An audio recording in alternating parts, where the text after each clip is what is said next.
Brad, Paul, thank you for joining me today on Press Day for TED. Our pleasure. Thank you. Great to be here. Yeah, exciting times. We can't wait till January 11th to roll around for this. We've been waiting a while. After it got announced, all the fans, we can't wait for this to drop. Oh, that's great to hear. Yeah, we feel the same way. So I had the opportunity to watch a few episodes last night. And first of all, I'm a huge 80s and 90s person. All those 90s drops in there. I was all excited about that. So what are you hoping for when the viewers tune in to watch this? What are you hoping to get out of this prequel? I think sort of two things. One is just that they laugh. That was we didn't write the pilot episode. Seth did, and my response, when I read that, the laughs just hit the ground running, hard jokes up top, fast pace, and I found that to be a relief and really something that I wasn't you don't hear on TV so much these days. So I'd like the viewers to take that away, but also that this is sort of a show with maybe a little bit more innocence than the movies, and a little, and as much heart as the films. That for all the jokes, it's at its core a relationship, friendship, and that's what's most important. Yeah, and we were lucky. We had a really big New England contingent on the writing staff and sort of even on the cast. So I hope people see that it's an authentic version of Boston, that it actually rings true of what life was like then at the time and in that particular place.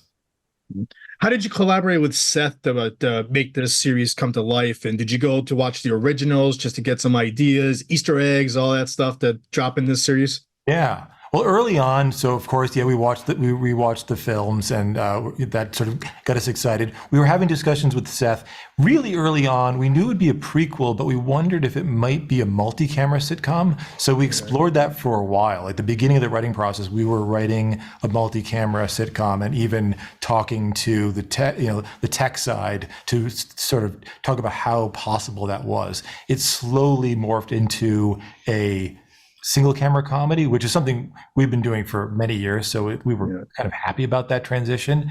But that's part of the collaboration. So there were some big decisions that were made early on.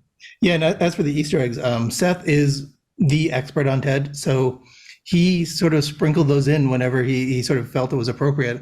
And I think we kind of all left it to him because he sort of knew where he wanted them to be and which ones he wanted to use. So yeah, but he did a great job with that. Yeah, and there's one that is right at the end of the final episode of this run, and it sort of throws you into the future in a way that, and I just recently rewatched it and was reminded of it, and it's a fun final Easter egg where you kind of see where these guys are going.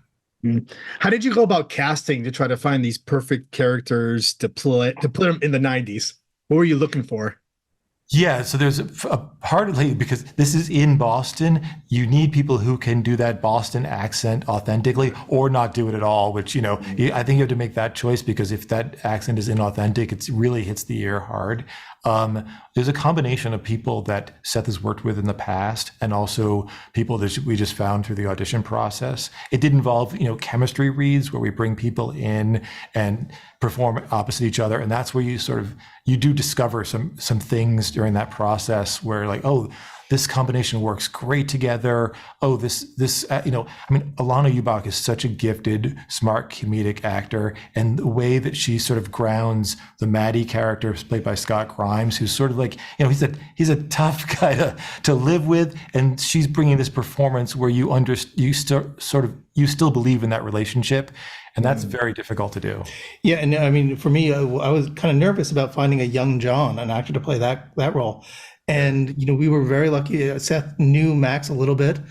And when that audition came in, we were all we breathed a sigh of relief, because he made a really smart choice, which was not to do an impression of Mark Wahlberg, to bring his own sort of spin to it, but do something that didn't contradict the Mark Wahlberg performance. So it was, he's an impressive guy, an impressive actor.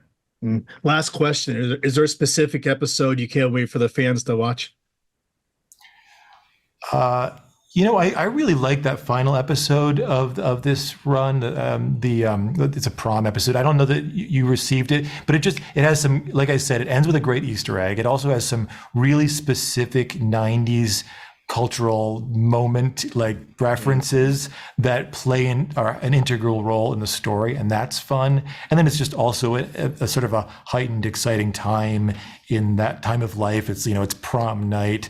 It's has to do with a kid hoping to lose his virginity, and it's just a big fun episode for the end. Yeah, I think that's a great episode.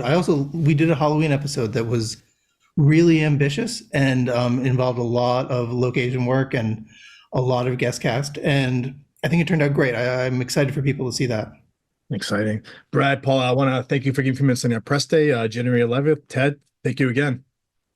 Thank you.